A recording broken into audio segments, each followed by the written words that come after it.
Welcome to Grounded Spirits Podcast, a place where we're learning how to stay rooted while flying high. And I recently learned that it also works in the opposite way. So we are also on this podcast learning how to fly high while staying rooted. So to do that, we are looking at the final tablet of the Emerald Tablets. This is tablet number 13. There are two other tablets, but they are called supplementary tablets.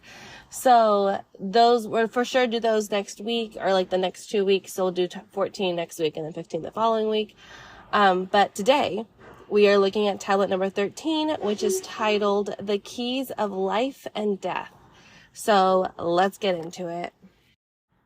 So I forgot to mention that I'm your host, Laura Lynn, and we're going to be reading every single line of this tablet and going over what it actually means and how it relates to your life. And again, with our main goal of how to have this relationship with ourselves, with our inner life, with our outer life. So that's what the whole flying high, staying rooted, or staying rooted to fly high means.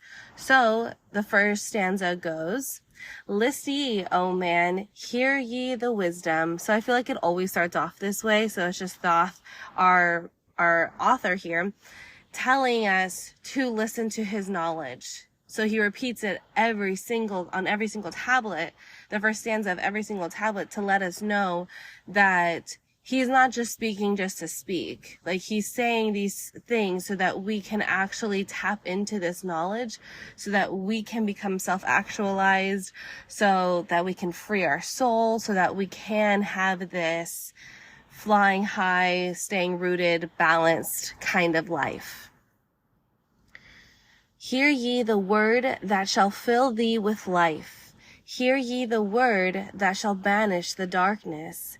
Hear ye the voice that shall banish the night." So in the last tablet, and if you haven't heard it, you should go check that out, tablet number 12, it's about the key of the prophecy, or key of prophecy, something along those lines, that he predicts. He's not even a prediction. Like, he says, like, he went to the end of the earth to, like, or end of time to, like, find this, that in the end, light will win and it will banish all of darkness. So I think it's like why in all of the movies, or even just like the things that we say in life, is that love always wins. Like, or good will always defeat evil. Like, even if evil defeats light in this battle, in the war, the light will always win. So we have these, I don't want to call them idioms, but we have these sayings that reflect what Thoth is prophesizing. And now here again, he is saying, like, these are the words that are going to fill you with life, banish the darkness, banish the night, and fill you with wisdom. "Mystery and wisdom have I brought to my children. Knowledge and power descended from old.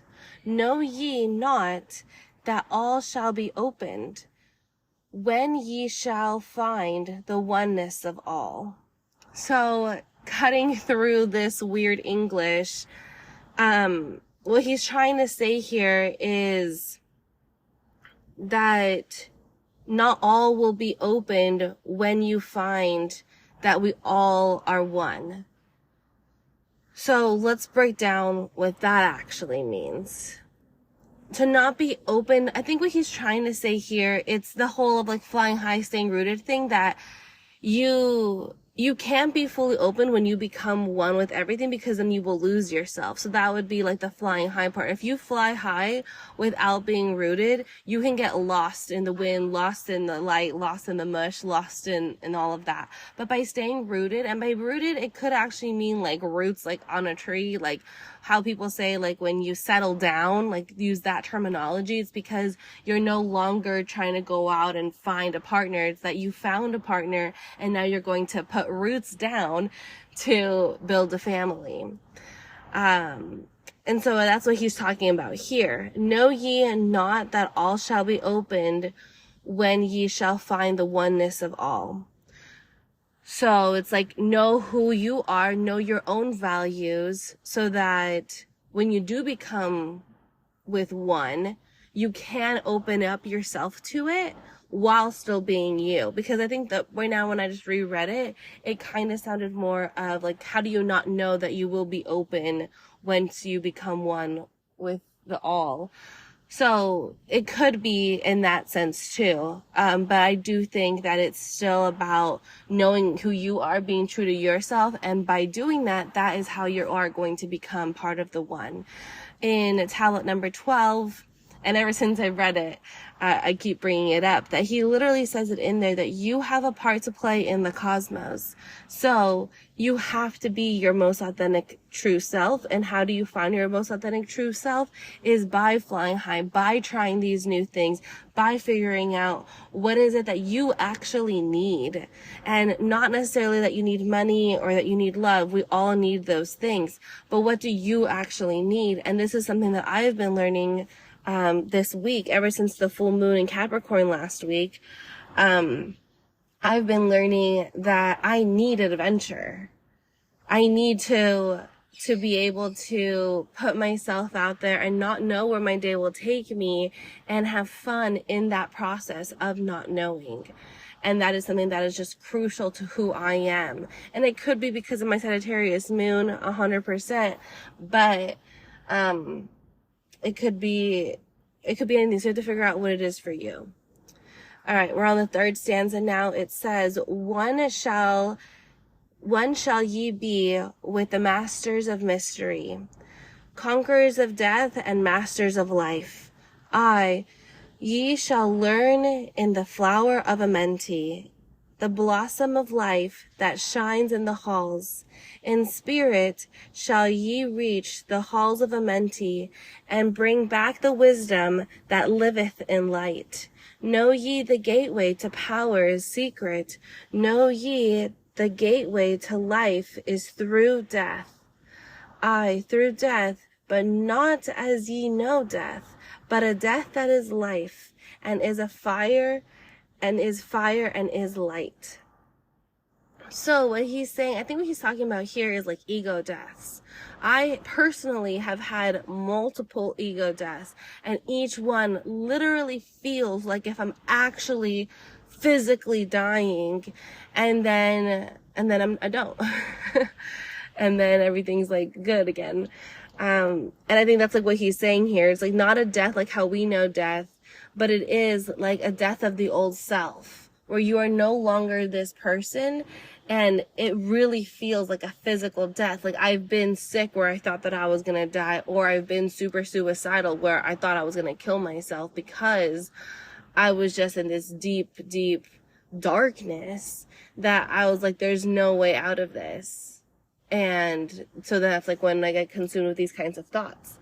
But what he's saying here is that you kind of have to go through these things and not actually go through with the suicide or going through with like feeling like not like God isn't going to take you kind of thing, you know, but by allowing yourself to go into these dark moments unafraid and knowing that there is light at the end of the tunnel, even when it seems impossible. I talked about this a little bit last week with my personal experience with this. And last week I said, I'm doing a lot better, but like, I'm still like in there. I'm still like kind of struggling, but I think that I'm starting to see like the glimpse of the light. There's a quote, I have no idea who said it, but it said that only in the darkness can you find your light. Maybe it was here in Thoth. Or like another quote would be that the stars shine brighter in the darkness. Like these kinds of quotes, that it's okay to be in the darkness and to be able to feel those feelings, and to trust yourself that you're not going to go through with it, to trust God that he's not going to take you, and to allow yourself to have that ego death, or for that side of you to die. I think that is probably like the hardest part, is that that we're always told, like, oh, love every single part of yourself, but there's a lot of part of ourselves that aren't ourselves. And so they have to die. They have to be let go of. And I feel like that's the whole point of a full moon, is that it illuminates the parts that need to be let go of. So that's what Thoth is talking about here. Then he says, desireth thou to know the deep hidden secret? Look in thy heart where the knowledge is bound. Know that in thee the secret is hidden, the source of life and the source of all death. So what Thoth is talking about here is that the secret of life, everybody's always wondering, like, the meaning of life, the secret of life, or like the secret of youth, or all that kind of stuff. And Thoth is saying that it's right there in your heart. You just have to look within. And that's the scary part, that people always want to know the truth, but aren't ready for the truth. That by understanding the truth, or by searching what's in the heart, by knowing what's in the heart, you have to confront a lot of scary stuff. And that's the whole point of having this knowledge and searching for knowledge, like we've been talking about for the last 12 weeks, is through this knowledge, that is how we're going to be able to equip ourselves to be able to handle the truth that's within the heart. Then he goes on to say, list ye, O man, while I tell you the secret. Reveal unto thee the secret of old. Deep in the earth's heart lies the flower, the source of the spirit that binds all in its form. This reminds me of like the heart of Tahiti from Moana, where it's like this flower that's like deep within the earth, and that is what gives life to everything. So if something were to ever happen to that heart, to that center, then everything else would be destroyed. So I'm going to read that part again. It says, deep in the earth's heart lies the flower, the source of the spirit that binds all in its form. Or know ye that the earth is living in body, as thou art alive in thine own formed form.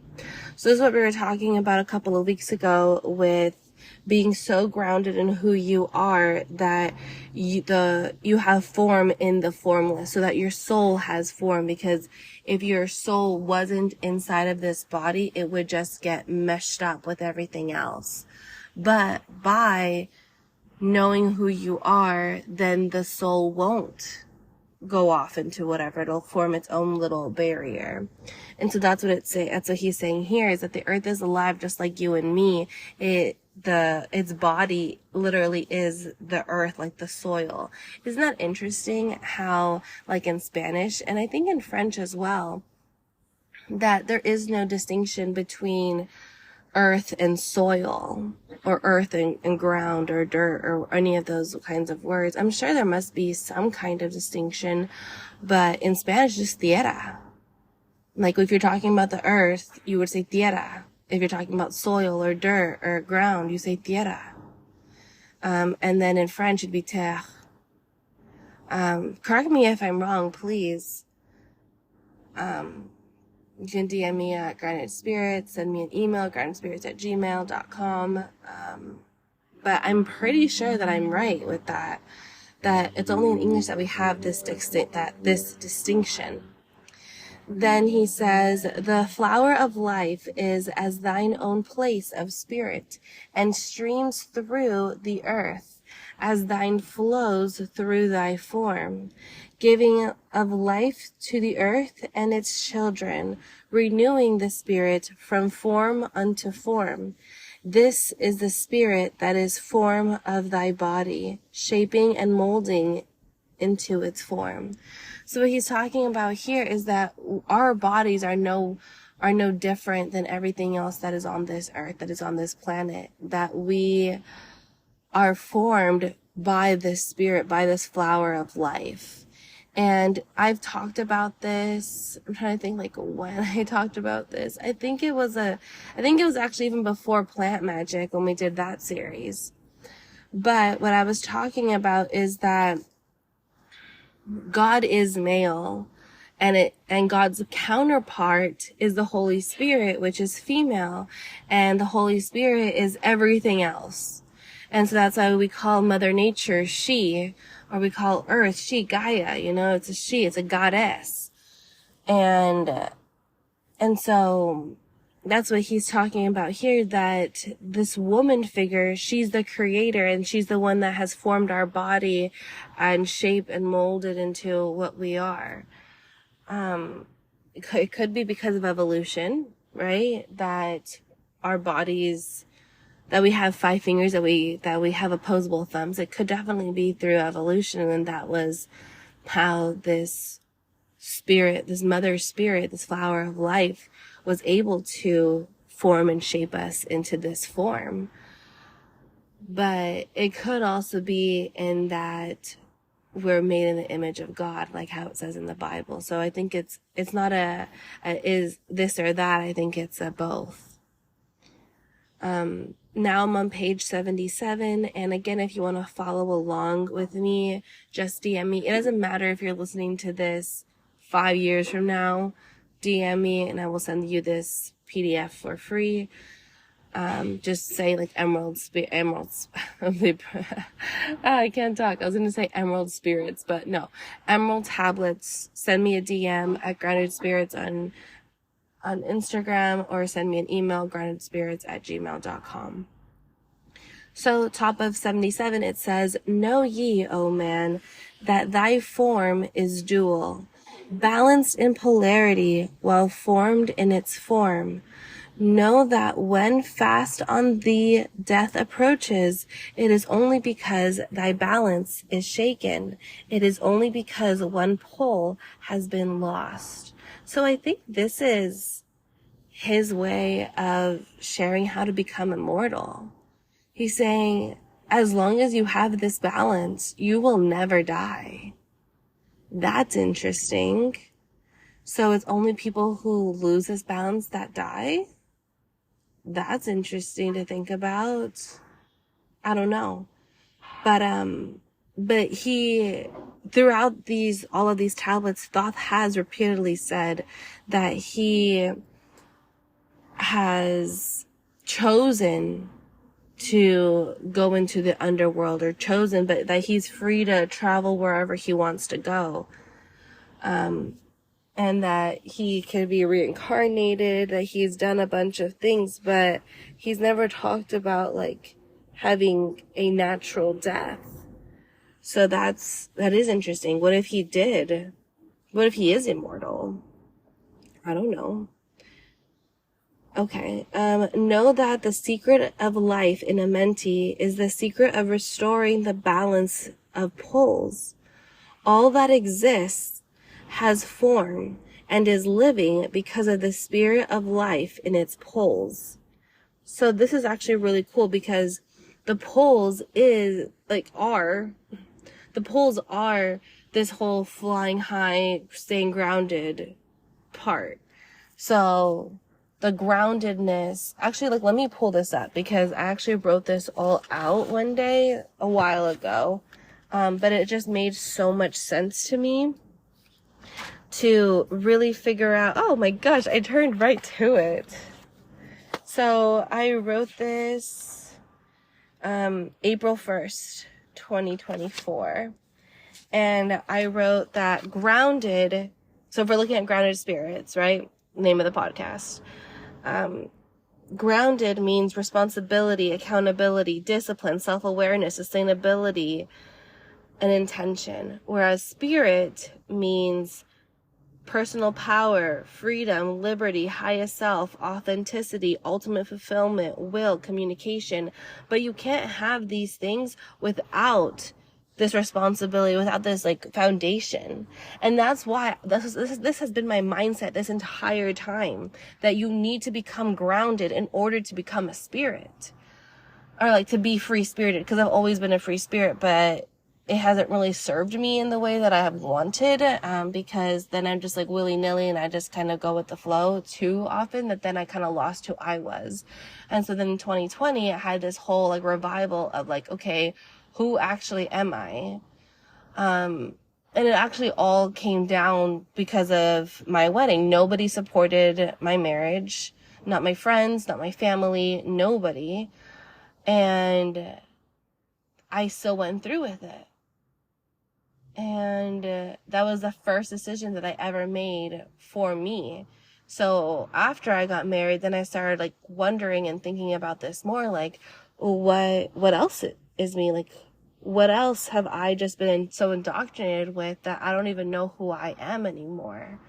And then that's what started this podcast, was, okay, like, let me document me finding out who I am. So with all of that said, then with this Capricorn full moon, by the way, I'm a Aquarius rising, so that means that Capricorn is in my 12th house. So it's like the dark place. And basically what I found out is that I was putting too much emphasis on this grounded part, this responsibility, accountability, all of this like foundational work. I was putting too much emphasis on it and not enough on the spirit. I kept thinking like, oh, like I'm working so hard on this grounded part so that I can become a spirit. And it just wasn't really clicking. And so then after this full moon, what came out to me was that no, like we actually have to live in this spirit part, and naturally the things in the grounded part will flourish. So by being authentic, by communicating my will, by listening to my soul, by expressing myself, by not giving away my power, doing these things and doing the things that I love and the things that bring me joy. And this is so silly, but it just clicked in my head. Things that you enjoy doing are what bring you joy. I mean, I'm sure that's like so silly, but it just like clicked in my head. So I'm like, that's cool. But by doing the things that you enjoy, that is how you find freedom. You could have all this responsibility, all of this discipline, and that's not freedom. That's why, I bring this Will Tennyson up all the time, because he made this YouTube video where he went around and asked bodybuilders if they loved their body. And like everybody was saying no. That, oh no, I still need to work on this part. I still need to work on this part. I don't really like this part of my body.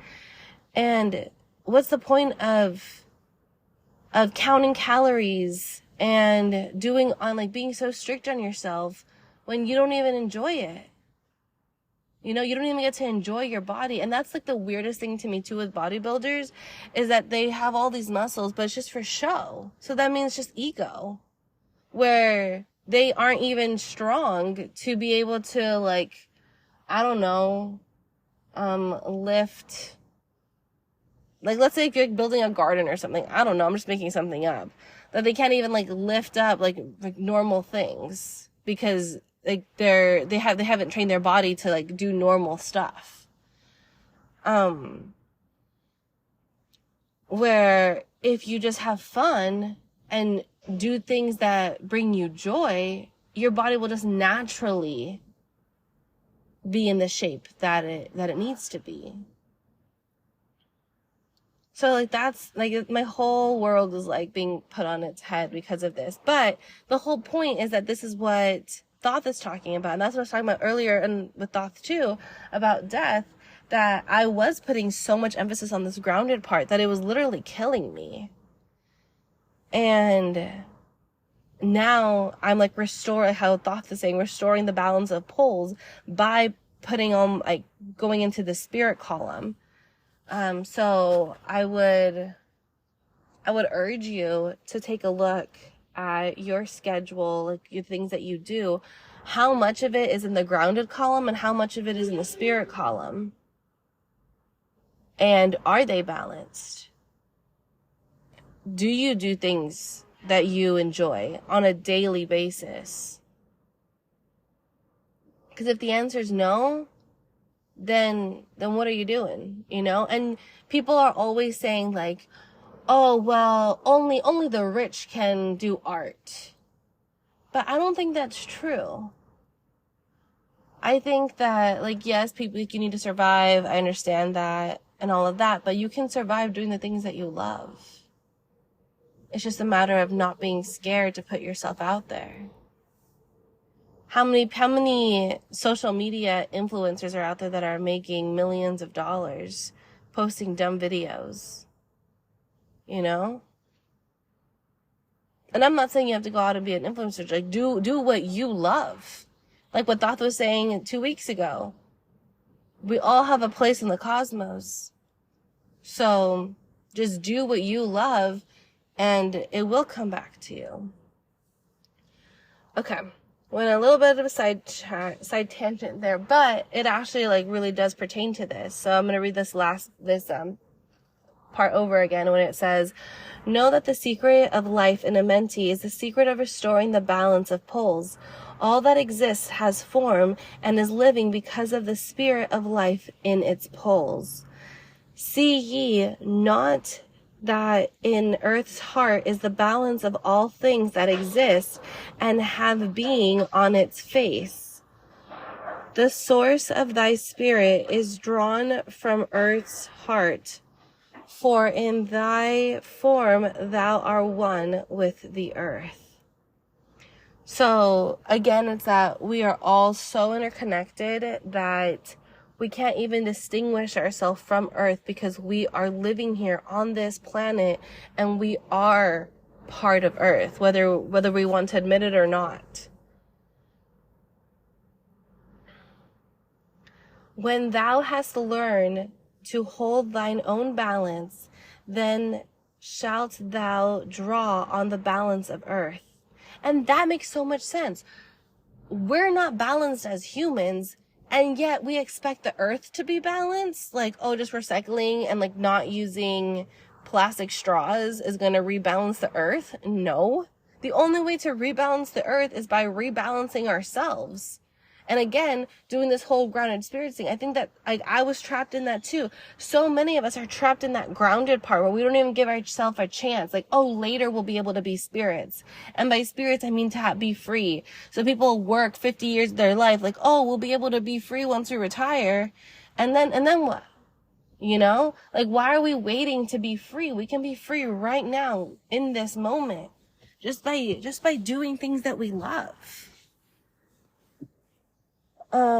Sorry. I'm gonna read the part again. Okay, it says, when thou hast learned to hold thine own balance, then shalt thou draw on the balance of earth. Exist then shalt thou, while earth is existing, changing in form, only when earth too shalt change, tasting not of death, but one with this planet, holding thy form till all pass away.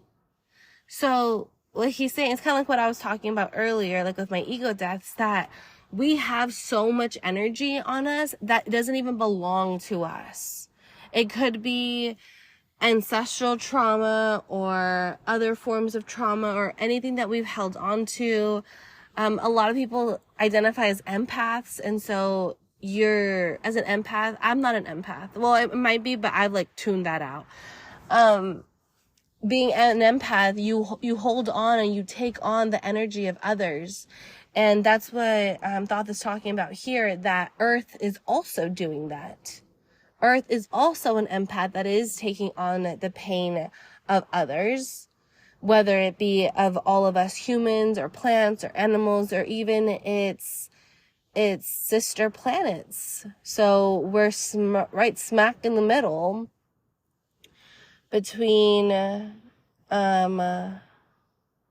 Venus and Mars.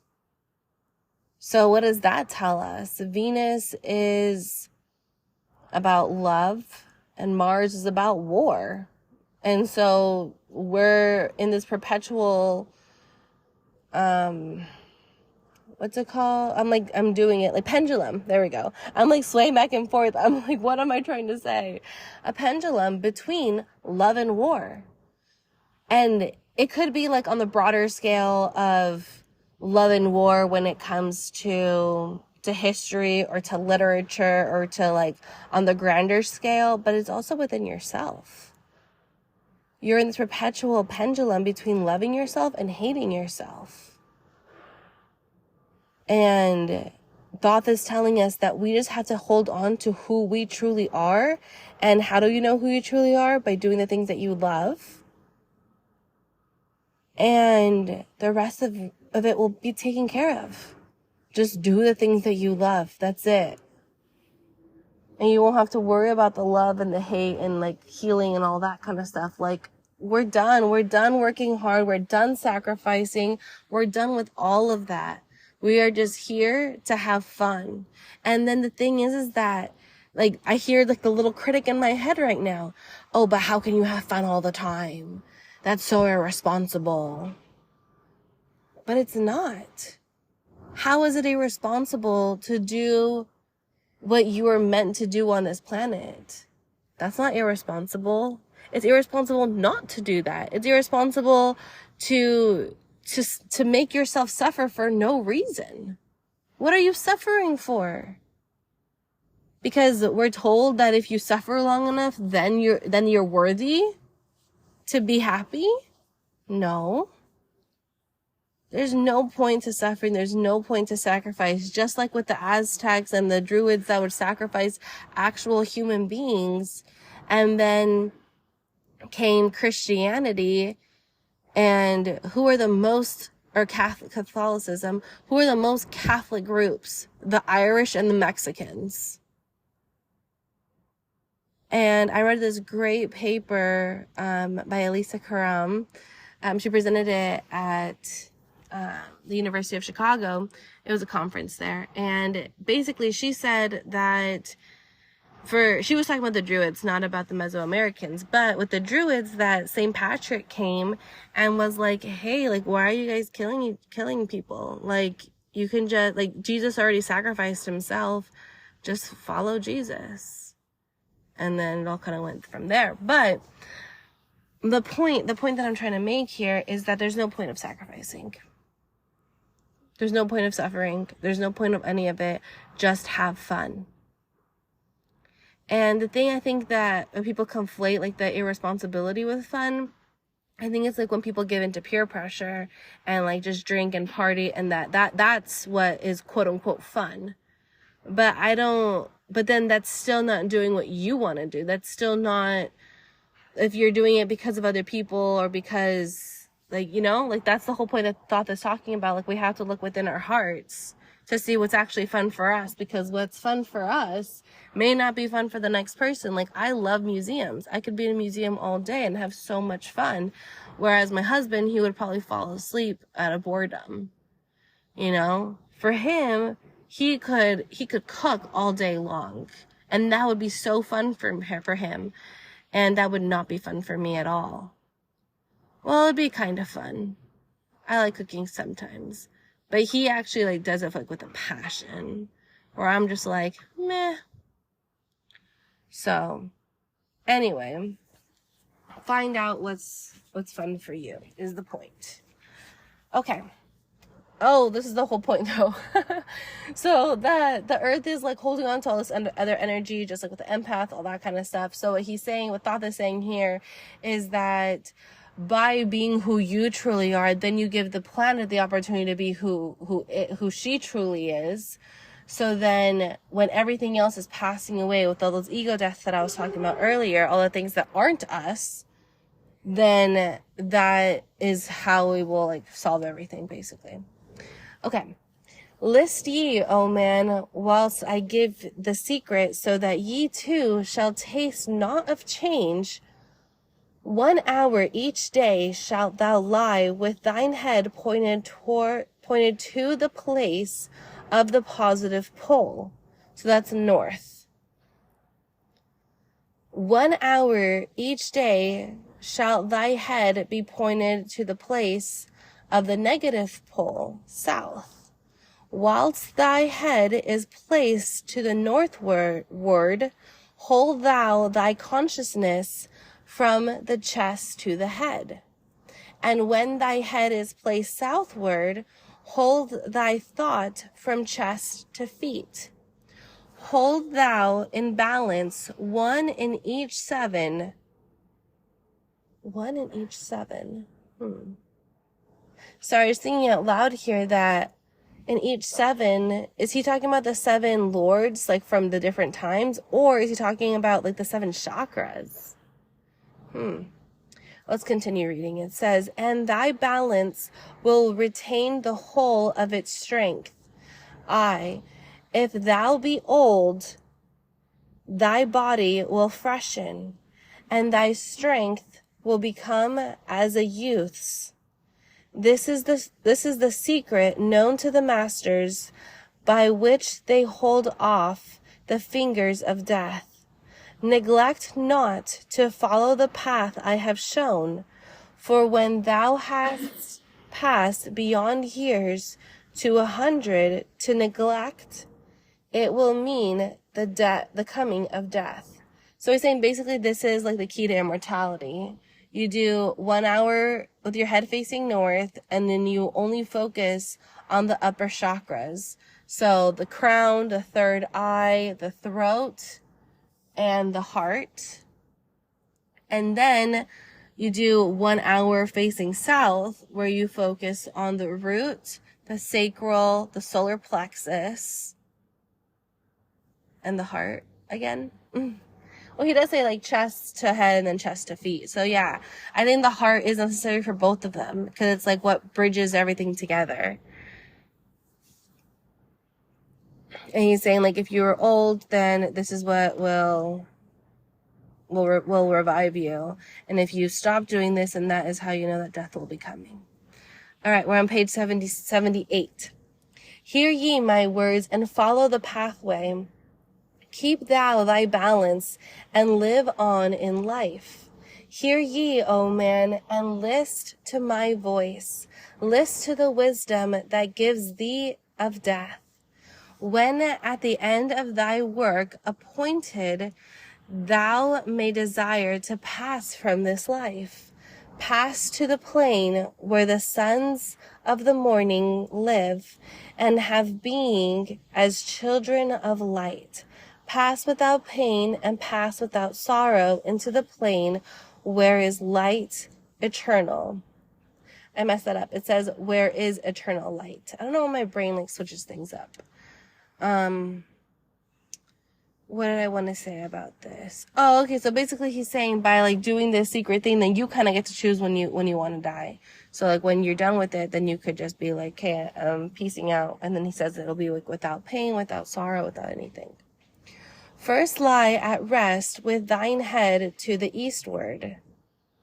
Fold thou thy hands at the source of thy life.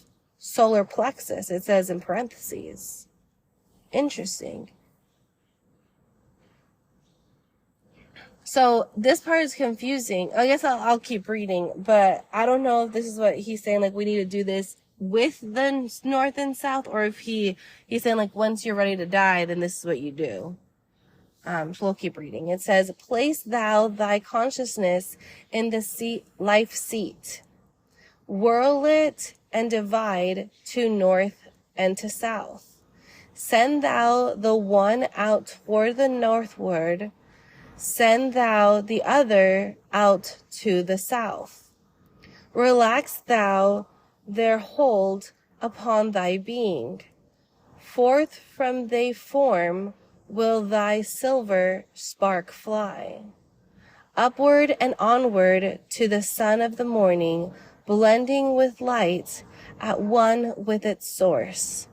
There it shall flame till desire shall be created, then shall return to a place in a form.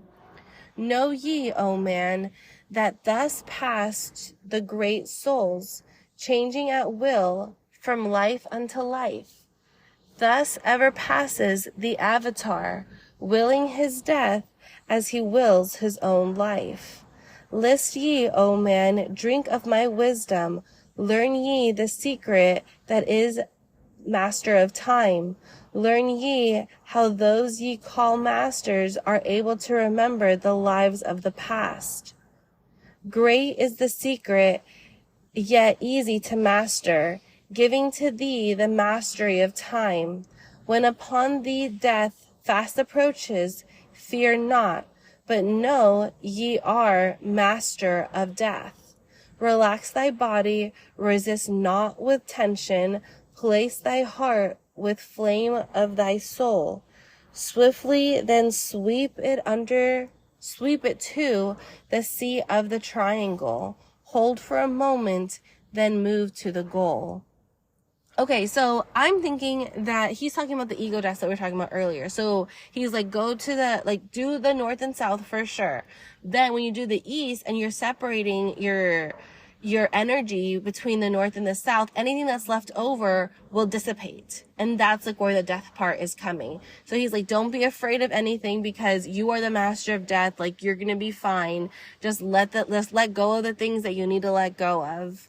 It was so wild for me with the full moon because it literally felt like it was like pulling out everything that I needed to let go of from my third eye. Like, it literally like physically hurt me. Like, it felt, I can't even express, like, it felt, okay.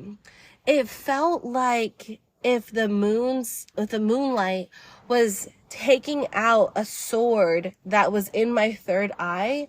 Like, it was excruciating pain. Like, imagine like if a sword was lodged in your head and you pulled it out and it's like cutting everything it's coming into contact with.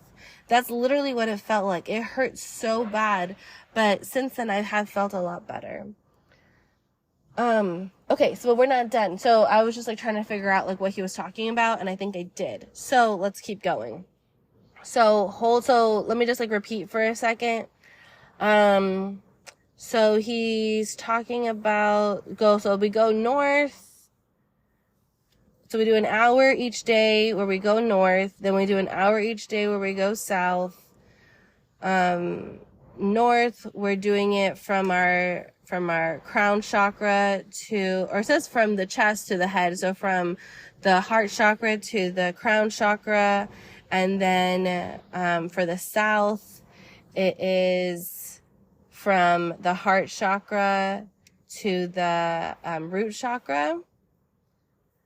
And then we go to the east.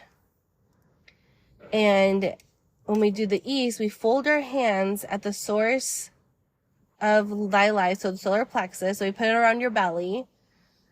So when you put your head eastward, you put your hands around your belly, and you are dividing your energy between the north and the south.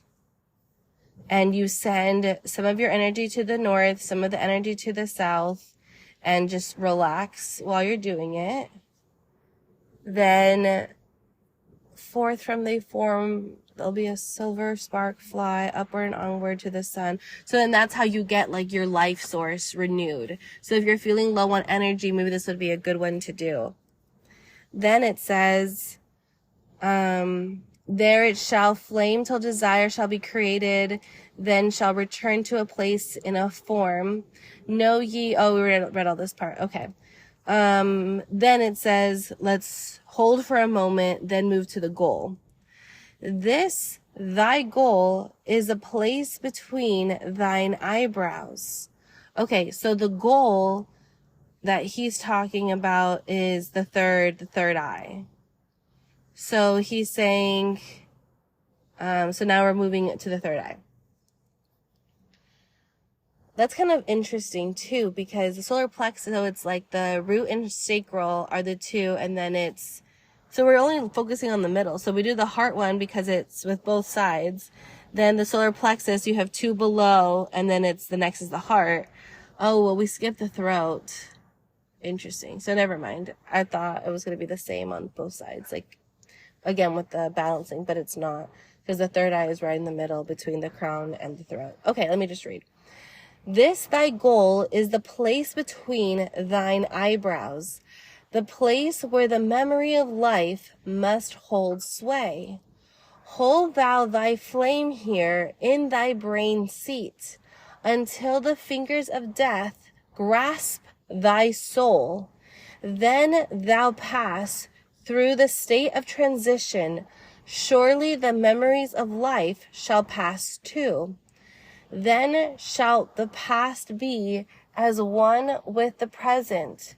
Then shall the memory of all be retained. Free shalt thou be from all retrogression. The things of the past shall live in today. And that's literally how it ends. Isn't that wild? But basically what he's saying is that by doing these exercises, you're going to be able to remember who you are.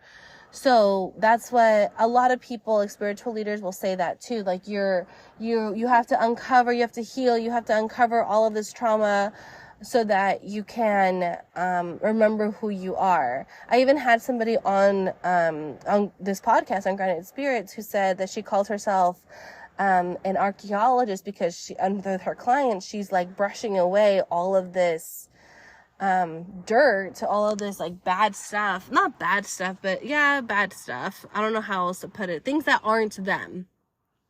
Because nothing's really bad. To be able to figure out who they truly are. So being authentic, doing all these things, it's just to remember who you truly are. But what Thoth is saying here is that why not just remember? Why not just have all your past lives? Just remember everything. Remember all of the lessons that you've already learned instead of having to relearn all the lessons. That's how you're going to be able to have this ultimate fulfillment and stuff. So, yeah. I'm gonna try this out. I'm reading this just along with you, so I'm gonna try this out this week. See what gets uncovered, and I'll let you know how it is next week. Next week, we are doing the supplementary tablet number 14, and it's titled Atlantis. So we're going to get to learn about Thoth's homeland. And then the very, very last one is the supplementary tablet number 15, Secret of Secrets. So that will be really interesting in 2 weeks. Well, that's all I have for you today. Thank you so much for listening. If you learned something, please give this podcast a 5-star review. Again, if you want this PDF for free, let me know. DM me at Grounded Spirits. Just write Emerald Tablets and I will send it to you ASAP. All right. I hope you have a wonderful rest of your day and I'll see you next time. Bye, everybody.